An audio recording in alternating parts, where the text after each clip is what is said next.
বিশ্বরূপ হলো, বলি এটাকেও মারবে নাকি? প্রণাম করেই অদ্বৈত প্রভু আশীর্বাদ করলেন। এ লীলা কি বুঝবো? আশীর্বাদ করে বলছেন, সচি রে সচি, আমি তোকে প্রণাম করিনি, তো আমি মন্দিরকে প্রণাম করেছি। বিশ্বের ভার যিনি বহন করেন তিনি হচ্ছেন বিশ্বাম্বর। আর বিশ্বাম্বরকে যিনি গর্ভে ধরে আছেন, হ্যাঁ, সে কত ভার বহন করছে, হ্যাঁ, সে কত ভার বহন করছে সেই দেহটা।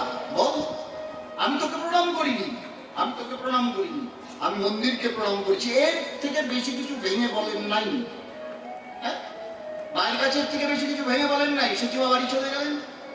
1 মাস 2 মাস 3 মাস করতে করতে সচিমা তখন 9 মাসের গর্ভবতী, পরিপূর্ণ গর্ভবতী।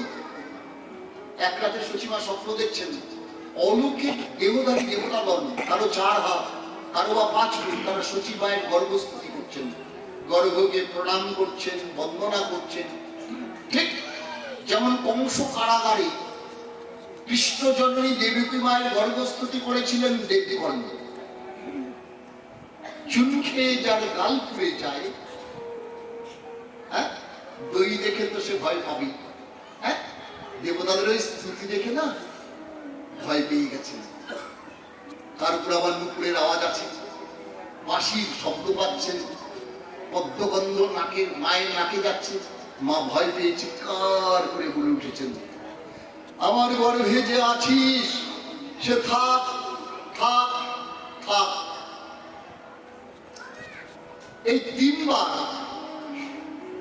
থাক থাক থাক বলাই সতীসাধ্যী রমণী। তো এই সতীসাধ্যীর মায়ের বাক্যকে সত্যতা দান করতে বাবা গর্ভটা 3 মাস পিছিয়ে গেছিল। আমাদের সাধারণ ছেলে মেয়ে আছে 10 মাস 10 দিনে, গৌরাঙ্গ মহাপ্রভু এলেন পাক্কা 13 মাসে। এই মা বলেছিলেন থাক থাক থাক, গর্ভটা 3 মাস পিছিয়ে গেল। কোথায় বলা আছে? ডাক্তার মহানম্রত ব্রহ্মচারী তার গৌরাঙ্গ লীলা মাধুরী গ্রন্থে লিখেছেন 1407 শতাব্দে, 1485 খ্রিস্টাব্দে, বাংলার 23শে ফাল্গুন, ইংরেজির 18ই ফেব্রুয়ারি, শনিবার সন্ধ্যা 5:46 দোল পূর্ণিমার দিন।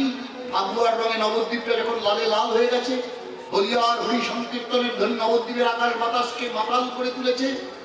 মধুরিতু বসন্তকাল, মৃদুবন্ধ বাতাস বইছে, আবিরের রং লাল, অনুরাগের রং লাল। সেই রাধা অনুরাগে অনুরঞ্জিত হয়ে ব্রজের সেই বেটা শ্যাম সুন্দর, ব্রজের সেই কালো শ্যাম সুন্দর কৃষ্ণ নামে কি মধু আছে আস্বাদন করবার জন্য কৃষ্ণ নামকে আগে রেখে পেছনে পেছনে নামিয়ে আসছেন।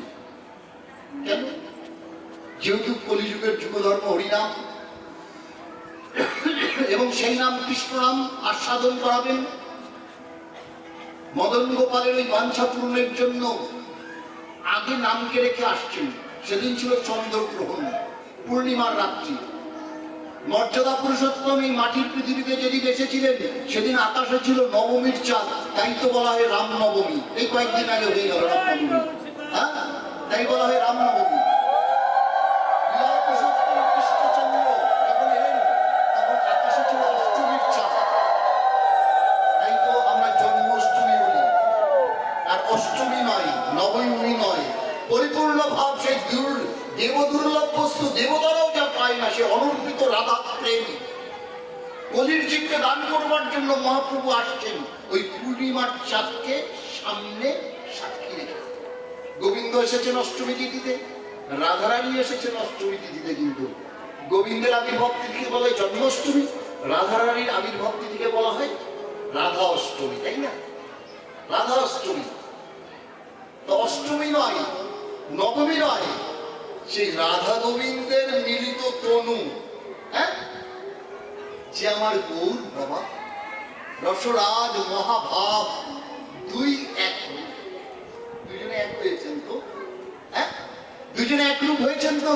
তাই 8 8 মিলে গেলে কত হয়? 16 কলা। 16 কলা কে? পূর্ণিমার চাঁদ। কে? আমার মহাপ্রভু। হ্যাঁ, কি অবতার দেখুন মহাপ্রভু। আপনারা সবাই জানেন অমাবস্যায় সূর্যগ্রহণ, পূর্ণিমা হয় চন্দ্রগ্রহণ। সেদিন ছিল চন্দ্রগ্রহণ, রাহু চাঁদকে 11 আঙ্গুল গ্রাস করে ফেলেছে। গ্রহণ উপলক্ষে নবদ্বীপের মানুষ সকলে হরিবোল হরিবোল হরিবোল এই ধ্বনি করতে করতে গঙ্গায় স্নান করে দিচ্ছে।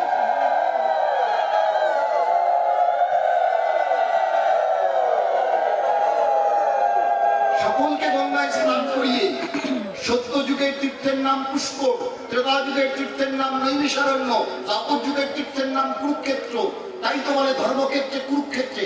আর কলিযুগের তীর্থের নাম কি বা জানো? গঙ্গা, যা দর্শনে পবিত্র, স্পর্শে আরো পবিত্র। সেই গঙ্গায় সকলকে স্নান করিয়ে নিচ্ছেন। দেখবেন বাড়ির কাছে গঙ্গা থাকলে আমরা অনেক সময় গঙ্গায় স্নান করতে চাই না, কিন্তু গ্রহণ যদি থাকে তবে বলি চল বাবা গ্রহণের একটা ডুব দেবো, মুক্তি স্থানের একটা ডুব দেবো। অনন্ত পুণ্য পাওয়ার লোভেও আমরা গঙ্গায় স্নান করি, তাই না? তাই সকলকে গঙ্গায় স্নান করাচ্ছে, কৃষ্ণ নাম করাচ্ছেন, হরিনাম করিয়ে নিচ্ছেন। এবার গ্রহণের ছলা করে সকলের মুখে হরিনামের ধ্বনি হচ্ছে। এই গ্রহণকে সামনে রেখে বৃন্দাবন দাস ঠাকুর বলছেন, হেনকালে চন্দ্রে রাহু কইলা গ্রহণ। গ্রহণ চলছেন। একটা মহানামব্রত ব্রহ্মচারী মহাপ্রভু যে পুষ্টিটা দেখিয়েছেন, আমরা পুষ্টি করি না, সিংহ রাশি, সিংহ লগ্ন, ফাল্গুনী পূর্ণিমা তিথি, ফাল্গুনী নক্ষত্র, ষড়বর্গ, অষ্টবর্গ, জ্যোতিষীর বিচার দিয়ে ওইগুলি